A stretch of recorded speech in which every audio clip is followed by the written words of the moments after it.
We would like to begin the conference today with a prayer. Mr. Vaidyanathan, President of the Center for Change for Excellence, will read the prayer. Please could you rise from your seats. A very good morning, ladies and gentlemen.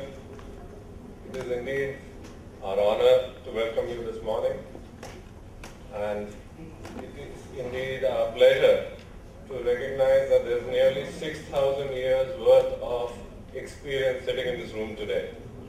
So that's quite a bit. That's daunting also. So therefore, if I may, on behalf of the Center of Excellence for Change, suggest that what we have for you here is a platform to learn from each other, to share experiences, and to see whether we could use each other to climb the ladder of progress for our country. We have something for you for the next 2 days, which we would like to describe as an unConference. Unconference because we were not able to give it any title in the traditional form. It's neither a workshop, it's neither a conference. What it is, I would simply put it that it is a sharing of a journey. Presumably we are on a train between Chennai and Delhi, and each one of us has a different outlook of the scenery going past. But probably when we share what we are seeing, we would be able to put together a picture which is larger than the individual picture. So that, for you, ladies and gentlemen, is our idea of this conference.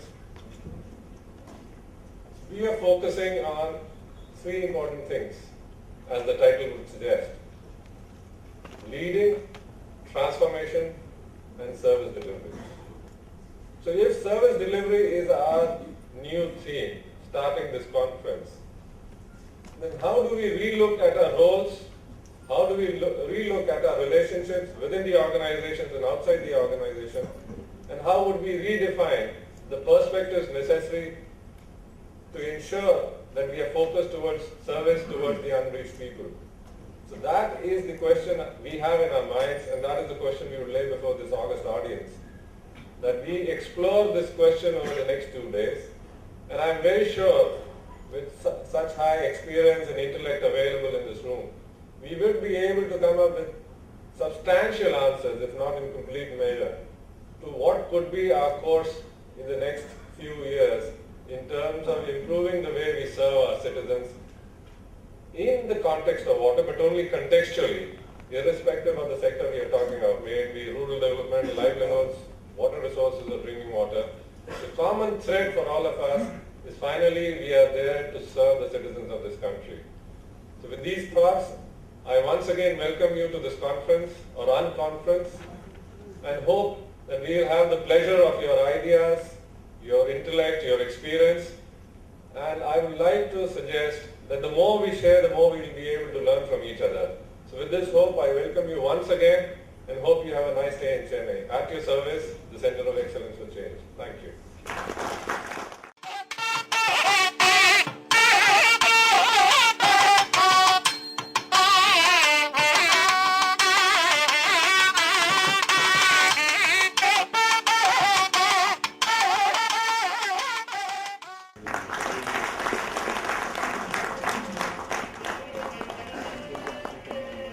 And I remember former Secretary of the Rural Development Ministry, Mr. N.C. Saxena, quipping that in our mathematics, 200,000 problem villages minus 200,000 problem villages is still 200,000 problem villages. So you find how statistics sometimes becomes a kind of objective of service delivery. And we see this happening across the board, whether it's a question of whether it's 20 rupees or 30 rupees or 10 rupees that's required for survival in a day, as Montague and Ahluwalia has initiated a debate in the public sphere, or where is the poverty line pitched? What exactly is the poverty line in India? So there's this whole problem of, in terms of macro, look at the economy, or in terms of development, at how do you evaluate performance? Is it in terms of statistical reports? Is it in terms of, which in our context, in our history, has proved very, very fragile and sometimes very fallacious? It's indeed a pleasure to be here this morning on this sharing with you thoughts on service delivery. I'm really happy that the Center for Excellence for Change in Management has put together this event, and I'm really delighted to see the number of people who are present here today to participate in the deliberations. I've seen in many of the states, the engineering services, they are selected, and once they come into the department, they start doing their work. But career training programs are seldom devised in such a way that they are able to cope with the requirements of their situation. As situations change, their capabilities also will have to change.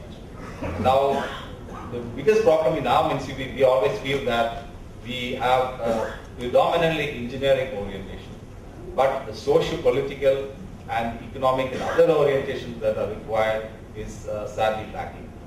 How do we bring about this change? And this change calls for a great deal of transformation, a great deal of thought and introspection, without which it's not possible for us to change. Now, we have to bring about change in the basic approach of the engineer. I'm not picking out engineers as such, because you should not misunderstand me. I'm only saying because I'm just familiar with this particular system where the engineering services are being rendered. So, be it any kind of services, because the whole country requires engineers of various kinds, not even water engineers, you need road engineers, you need building engineers. But sometimes we feel that these things are not delivered in the right way. So it is necessary for this reorientation to start. And ultimately, the reorientation has to start from the basic levels. When the moment you are inducted, you need to be given adequate orientation towards what is expected of you. And unless that expectation is fulfilled, then you will not be able to move forward. With government services, there are a lot of well-meaning people, but there is no sense of pride in the work or the quality of service that you're supposed to deliver. You see, a lot of people are on the defensive most of the time. Briefly touch upon issues that are very relevant to Tamil Nadu, I think, is the problem of waste.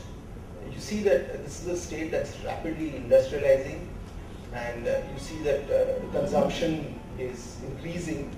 So you see a lot of debris, waste being generated all over, and it's floating around in ponds, in lakes, in the rivers, in the waterways, and it's clogging them. I have a friend who lives in the outskirts of the city in a place called Nolambur, which used to be apparently just wetlands and farms. Now he lives in a very posh sort of a residential complex in that area. What they've done is, they don't have a drainage system there, nor do they have a proper water supply system. So they have their own sewage treatment plant. So they treat the sewage and then they release it into the surrounding areas. And they have borewells sunk into in their own buildings. So the borewells bring the water up and they use the water and they treat, and then when they finish using it, the wastewater gets treated and gets released into the field. And eventually now what's happening is apparently the wastewater is coming back into the wells. So you see contamination of that kind, and I think it's gradually growing, especially in groundwater and freshwater sources. But the question is, what do we really need to do to serve the public, apart from just simply working together in between the departments? And the answer is that we need to serve the public. That means relating to the public. So the issue is one of relationship here. We need, within the departments, to be able to relate together more effectively. What does it mean for junior officers and senior officers to relate within the department? What does it mean for the officers of different departments to relate collaboratively with each other? Those are the questions that we need to address, and we need to support the changes that are necessary to make it easy for juniors and seniors to collaborate, to work together, to be open to one another, to give the feedback in the system which allows it to respond. And how do we get responsiveness to the public and its public needs? We need to be in touch with them. We need to be in touch in a friendly way, not in an authoritarian way.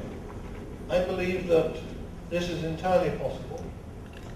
it will constitute effectively a humanizing of the public service and of public servants in their job.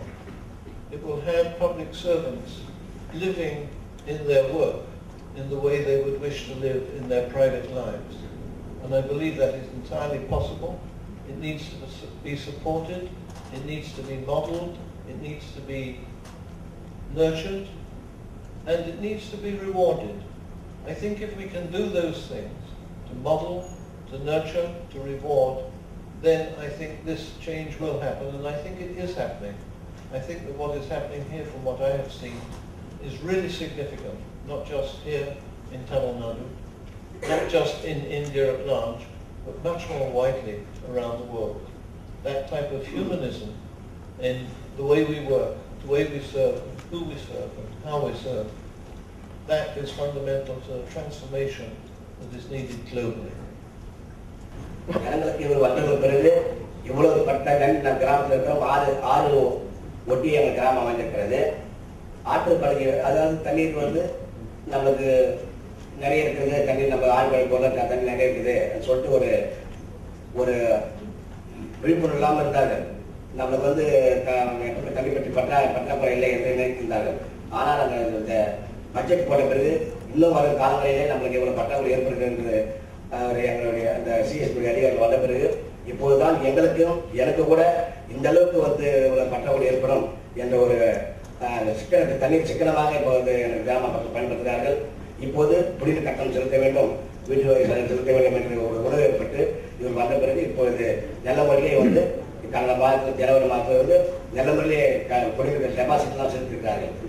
எனவே இவர்கள் மறுபடியும் தொடர்ந்து இந்த ஏற்கனவே வந்தது போல தொடர்ந்து 2 வருடம் இவர்கள் வந்து ஊராட்சி மக்களுக்கெல்லாம் விழிப்புணர்வு ஏற்படுத்தக்கூடிய அளவுக்கு இவங்க வந்து வந்தால் இன்னுமாக எல்லாருக்கும் அந்த விழிப்புணர்வு ஏற்பட்டு நல்ல முறையிலே வந்து ஊராட்சி செயல்படும், எந்த ஒரு குறைவு இல்லாமல் இருக்கும் என்பதை இந்த நேரத்தில் தெரிவித்துக் கொண்டு சிஎஸ்பி அவர்களுக்கு என்னுடைய நன்றி தெரிவித்துக் கொண்டு வெளியிடும். நன்றி. வணக்கம். Previously, the people are not aware of how to conserve water and use the water judicially and economically. And after conducting the water budgeting exercise in the village by the CEC, now the people came to realize the present need and the future needs, and they have changed their mindset to remit the taxes as well, and they came forward for a change and they accept the scenario and the present context. They came to realize, and he expects CEC has to involve more and more in the years to come, and he hopes that the village will become a sustained village in a couple of years. Thank you.